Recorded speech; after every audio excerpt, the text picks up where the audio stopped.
Next on Channel 8 Eyewitness News Live at 6:30, there's new information surrounding the man who attempted to set off explosives aboard a plane. Be expected to remove your shoes if you're traveling through airports in the next few days. I'm Jennifer Savi in Washington, and I'll explain after this. And security is tight at McCarran International as thousands jam the airport on this Sunday before Christmas Eve. Plus, he may not be mayor for much longer, but New York's Rudy Giuliani just got a new title that will last for a year. Channel 8 Eyewitness News starts now. You're watching Eyewitness News at 6:30 with Colleen May, Mark Pfister, and Chris Matthews. U.S. and international authorities are releasing new information surrounding the man who attempted to set off explosives in his shoe on an airplane. Good evening. Thanks for joining us. I'm Lisa Johnson in for Colleen May. The man whose identity is still questionable faces an appearance in court tomorrow. Jennifer Savi is in Washington with the very latest. Turns out the man who tried to smuggle explosives inside his shoe on that Paris to Miami flight yesterday tried to board the same flight the day before. Now authorities are trying to figure out just how the man made it the next day with a questionable passport and almost no luggage. He was carrying a British passport under a different name, but authorities say the man suspected of trying to blow up American Airlines Flight 63 in midair last night is really 28-year-old Tariq Raja, a citizen of Britain, and tests have confirmed the putty-like substance found inside his shoe was indeed explosives. Security has been tightened at Charles de Gaulle Airport, where Raja had tried to board the same Paris to Miami flight Friday, but then aroused suspicion and was detained. He got by security the next day. As for the passengers on Flight 63, most reached their Miami destination late last night, some learning only then how the brave action of the crew and their fellow passengers who subdued Raja may have saved their lives. It doesn't really hit me until just a few moments ago about really, what the other outcome of the whole situation could have been. We didn't recognize the gravity of the situation. We just knew somebody went kind of crazy, and maybe it could have been diabetic shock, or who knows. So we had no idea that it could really be a bomb. Now security at airports across the country has been adjusted again. Some passengers are even being asked to remove their shoes as they pass through security checkpoints. In Washington, Jennifer Savi, Channel 8 Eyewitness News. A robbery suspect is recovering after he was shot running from the robbery. It happened at the Big Time Food Mart on Sahara in Decatur about 10 this morning. Police say the suspect came in and demanded cash from the clerk. He then ran out with the money. The clerk followed him, yelling at passersby that he'd been robbed. One nearby man who saw the suspect pulled out a gun and shot at him. One bullet grazed the robber. He was taken to the hospital with minor injuries. Police are investigating the robbery and also questioning the passerby with a gun. The new Afghan interim government cabinet faces a tough road ahead. It gathered today for its first official session. Here's the latest on America's war against terrorism. Prime Minister Hamid Karzai described the atmosphere at the talks as excellent. The main point of discussion was security. One of Karzai's first jobs will involve the war still being waged in his country.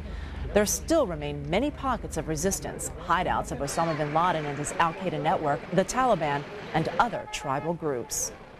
And a report on Newsweek magazine says the 20-year-old American captured with the Taliban in Afghanistan once met with Osama bin Laden. John Walker Lind reportedly met bin Laden while living in a terrorist training camp near Kandahar. The magazine says Lind was given a choice in the months before the September 11th attacks: receive terrorist instruction or fight as an al-Qaeda soldier against the Northern Alliance. A Justice Department official tells Newsweek that Lind chose to fight. Time magazine has announced today their pick for Person of the Year, and it is New York City Mayor Rudy Giuliani. 57-year-old Giuliani has been at the helm of the Big Apple for 2 consecutive terms. He's received international praise for his leadership in the aftermath of the World Trade Center terrorist attack. Reacting to his new title, Mayor Giuliani told supporters he shares the Person of the Year award with all city employees and residents. I want to express my appreciation, not only personal, but for the people of the city of New York, because I believe that I wasn't selected. I believe the people of the city of New York were selected as the people of the year because of the very brave and heroic way in which they responded from the first moment to the worst attack on the United States ever in our history. Time magazine bases the designation on the person who most affected the news of the year. The magazine's editors say they spent hours debating whether to name Osama bin Laden Person of the Year, but they decided that he was, quote, too small of a man to get credit for all that happened in America in the fall of 2001. Time's Person of the Year issue hits newsstands tomorrow. We asked several Valley residents what they thought about Rudy Giuliani being chosen Person of the Year. Overall, Valley residents said Giuliani is a great choice. I think that's great. I think he's a great mayor, brilliant, very supportive, real hero himself.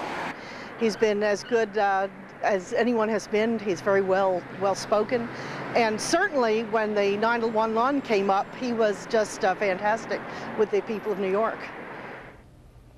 Giuliani withdrew from the New York Senate race after being diagnosed with cancer. Giuliani says goodbye to City Hall next month. Well, we told you about heightened security, and crowded ticket counters and security checkpoints have things moving at a snail's pace at airports across the country. And McCarran International Airport is among the busiest. Channel 8 Eyewitness News is live. Yetta Gibson joins us now with the very latest. Hey, Yetta. Hey, Lisa. The airport, as usual, is expected to be very busy tonight. And most passengers we talk to say although the incident did not happen here, it still makes them feel scared. Despite Saturday's close call on a plane headed to Miami from Paris, things are still moving smoothly at McCarran International. Tonight, Sunday night, is typically our busiest night during the week, and as a result of that, because of the heavy holiday travel, our long-term garage close in is full. Passengers like Shelley Dietrich say the threat served as a vivid reminder of the September 11th attacks and how the idea of flying will never be the same. Well, my husband, he wears steel-toed shoes, and before all this happened, I mean, he could just walk right through the metal detector, and now I think you need to search everything. Now, McCarran officials tell us that checking shoes is something that security has been doing for quite some time. Will it happen more often now that this incident has happened? I'll tell you tonight at 11. Yetta Gibson, Channel 8 Eyewitness News. Yetta, thank you very much for that report.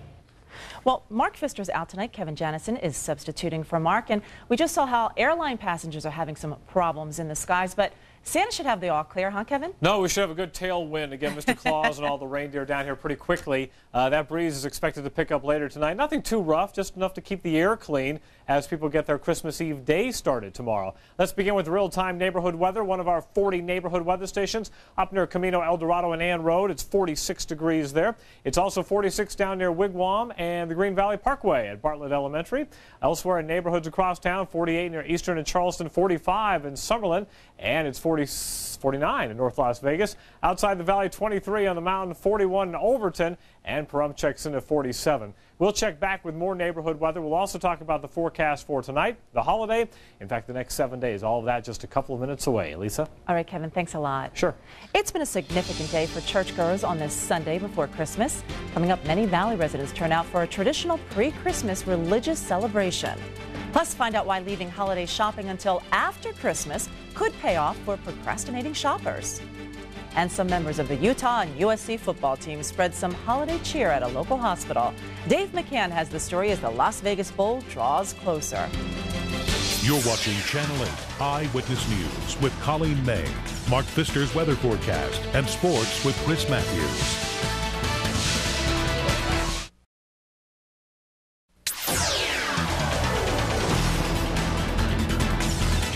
Many Valley residents are attending church services on this Sunday before Christmas. One Henderson church is expecting more than 20,000 people to pass through the doors over the next 3 days for their Christmas celebration.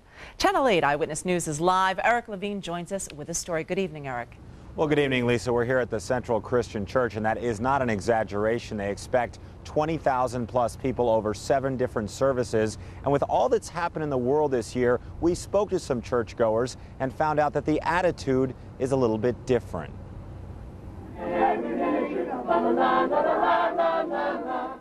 Members of the Central Christian Church in Henderson had more to be thankful for this holiday season.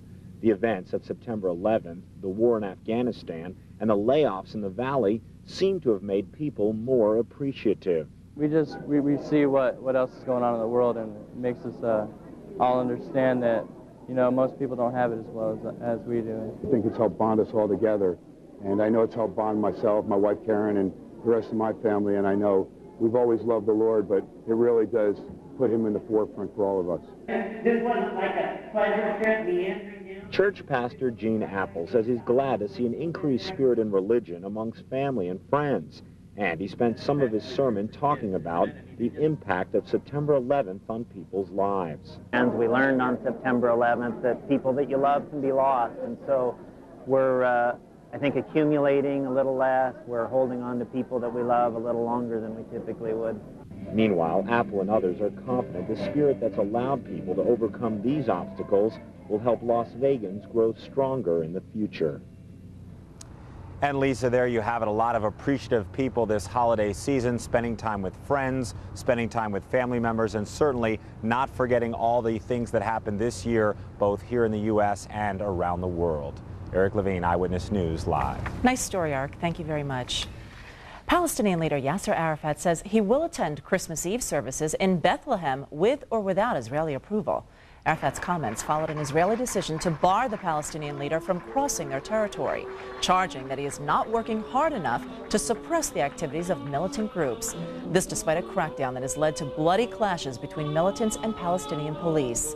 Arafat, a Muslim, has attended Christmas Eve festivities in Bethlehem since 1995. That's when Bethlehem was turned over to Palestinian control as part of interim Israeli-Palestinian peace accords. Fair skies are capping our weekend in the Valley. Find out what kind of weather we can expect for Christmas Eve and Christmas Day. Kevin is in for Mark. He will have your holiday forecast coming up.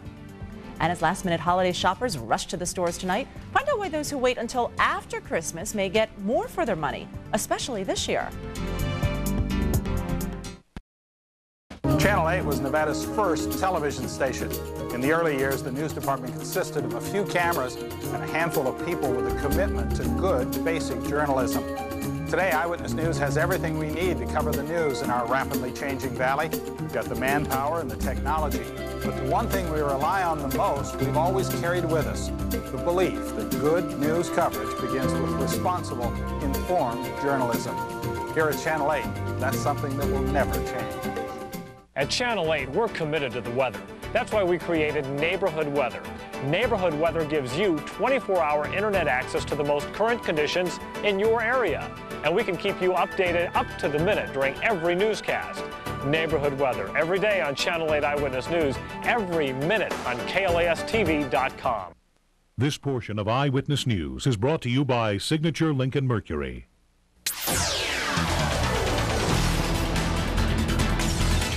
The malls opened early this morning, expecting a rush of last-minute shoppers, but the crowds haven't been as large as retailers had hoped.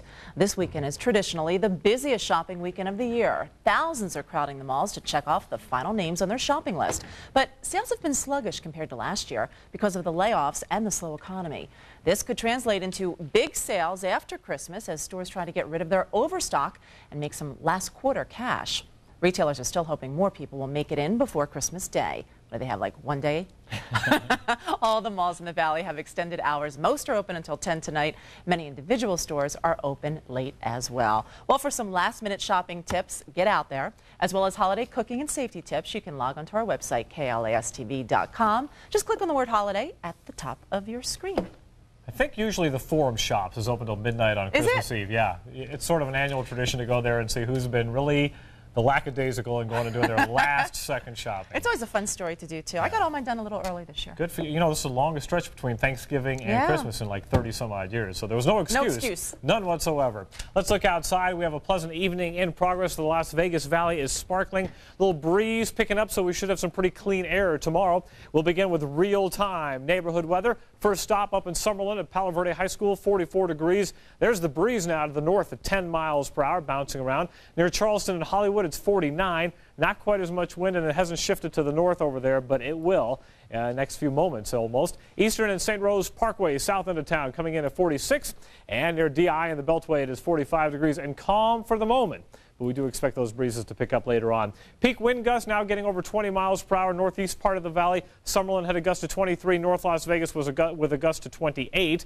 Pahrump has recently had a gust to 32. Mount Charleston to 27. All of these within the last hour. Searchlight had a gust of wind to 33 miles per hour. High temperatures today you know, these numbers aren't that bad, but the problem was it's cloudy, breezy at times, so it felt a little cooler. Anywhere from 49, 54 near Cheyenne, Las Vegas Boulevard, a couple of 55s on the west side of the valley. Outside the valley, 34 on the mountain, 58 at the lake. Also down in Laughlin, and it was snowing in Pioche. Their high 33 degrees. At McCarran today, the top temperature was 51. That's 5 shy of normal. The morning low, thanks to the clouds, only bottomed out at 39. And around the west today, lots of cold air to talk about. Salt Lake topped out at 25. 41 in Moab. The Grand Canyon, after a low of 5, had a high of 30, and downtown L.A. with a high of 63.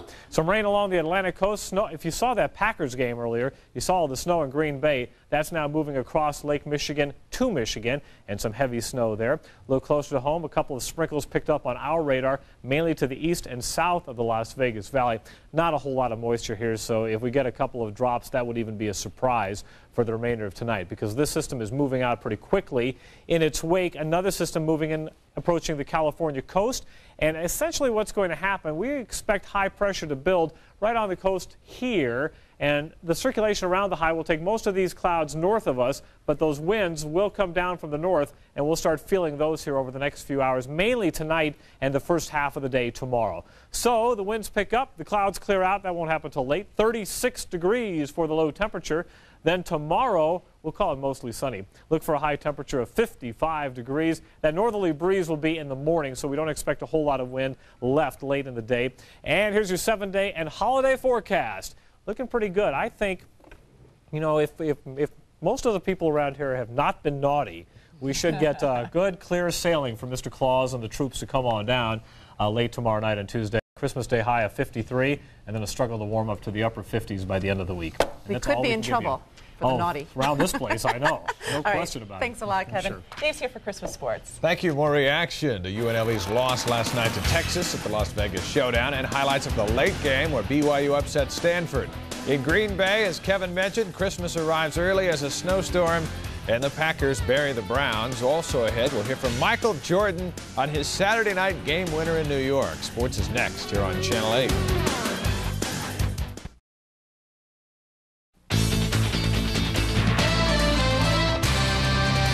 It's beginning to look a lot like Christmas in Green Bay, Wisconsin. Packers and Browns in the snow at Lambeau Field, the frozen tundra. Nobody plays better in the cold than Brett Favre. Here he finds Bubba Franks for a touchdown. Then just a few minutes later, Favre goes looking for Franks again. It's 13-0 Green Bay. The Packers in the storm refuse to let up. Just before halftime, Tyrone Williams picks off Tim Couch, and he takes it all the way for a touchdown. Packers clinch a playoff berth 30-7. They stay within a game of the first place Bears. Bears trying to stay ahead of Green Bay and within striking distance of the Rams for the NFC's best record. How about that fake field goal? Brian Urlacher scores the touchdown. Bears go up 17-13 with 9:55 to go. It's 20-13 Chicago Skins on 4th and 1. Tony Banks incomplete. Chicago gives up a safety, but they hold on 20-15. The Bears are now 11-3. You see the Rams beating Carolina. Big day for Marshall Faulk. The Rams are 12-2. Giants stay alive in the playoff chase, and they eliminate the Seahawks. Tampa Bay all over New Orleans. The Bucs have a one-game lead for the final wild card spot in the NFC. Baltimore staying alive in the wild card chase in the AFC. Pittsburgh clinches a first-round bye. They're playing great. Atlanta's a winner. Kansas City beats San Diego. Jacksonville and Arizona get victories, and it's in the second quarter now in Indianapolis, and the Jets are up 10-7 in that one. The Las Vegas Bowl kicks off Christmas Day at Sam Boyd Stadium, and a few members from both the USC and Utah football teams spend part of their Sunday morning visiting young patients at Sunrise Hospital. Now, this little gal's getting a Trojan hat, but as you see, apparently she's a UNLV fan. The players toured the hospital and delivered gifts and a whole lot of smiles for the youngster right here. Well, he or she's going to have to grow into her memorabilia. And how about this moment? High fives around the room. The two teams having a pep rally tonight at Fremont Street, and we'll have it covered for you at 11. In other football news, BYU star running back Luke Staley will leave school early and enter the NFL draft. Staley was voted the nation's top running back after rushing for over 1,500 yards and scoring 28 touchdowns. He'd been saying that he was coming back for another season, but the Provo Daily Herald reports he has changed his mind. Staley's projected to be a first-round draft pick. The Runnin' Rebels are learning that slow starts against bad teams are easy to overcome, but slow starts against good teams, like Texas last night, will do you in. The Longhorns outscored UNLV by 15 in the first half, and they held on to win by 9. The thing we can do is we can improve a lot. I mean, that's the good thing. There's obviously an opportunity to improve. Now the question is, are we going to? I mean, that's the ringing question, or whatever you want to call it. Are we going to dig in and do that? We don't give up in games. That part of it's pretty good, but it's disconcerting that we don't do a couple, 3 things better. You know, UNLV, they have a great talent. They have a good coach, and we all know that. And I think they're gonna have a good season this year. Well, BYU looks like they're going to have a good season, too. Late last night, after UNLV's game with Texas, the Cougars and Daniel Bobick took to the Thomas and Mack Center floor and upset 13th-ranked Stanford. Mark Bigelow, back from his Mormon mission, knocked in 15 points, but the big star of the night was Eric Nielsen. Nielsen knocked in a career-high 29 points as BYU posts the biggest upset in the young history of the Las Vegas Showdown, 81-76. The Cougars improved to 7-2. They host UNLV on January 15th in a game you'll see live right here on Channel 8. Hey, Michael Jordan was back to his old self last night in New York. Time winding down against the Knicks. Game tied up at 83, and Jordan steps up to knock down the winning shot. Yeah, I stepped up tonight, once again in New York, one of my favorite places, although I didn't have a particularly good night the last time here, but, it was just a good gut check for us. They kept us in the game, and our defense kept us in the game, and we gave ourselves a chance down the stretch to win the ball game. And, I was able to knock in a big basket. He's done that a few times in his career. The Wizards have won 9 in a row. He's back. Yeah. All right, thanks a lot, Dave. Tonight on Channel 8 Eyewitness News Live at 11, we will have the latest on last night's attempt to blow up an American Airlines flight headed to Miami and what it may mean for you if you're flying out of town in the next couple of days. Plus, we know mistletoe is good for kissing at Christmas, but do you know the secrets behind its kissable appeal? We'll fish out the myth of the mistletoe tonight. And finally, the annual Festival of Ice Sculptures got underway today in Moscow. The sculptures are carved from ice cubes by more than 20 artists from all over Russia. The unveiling of the festival, which is expected to last several days at the All-Russian Exhibition Complex, attracted several hundred people who braved freezing temperatures and high humidity. Russia's flamboyant politician Vladimir Zhirinovsky was seen among the artists. He's seen there. He's meticulously carving an ice bear, and that, of course, is the mascot of his party. Hey, he did a good job. It's a much smaller bear than it used to be. As it continues to melt. The crowd is really into it, too. Yeah, they're just waiting for it to melt, aren't they? They're fired up. Can't do that here in Vegas, huh? No, not quite. Looks like a fun time. That's it for us. Put a little chill in your holiday for you. See you at 11.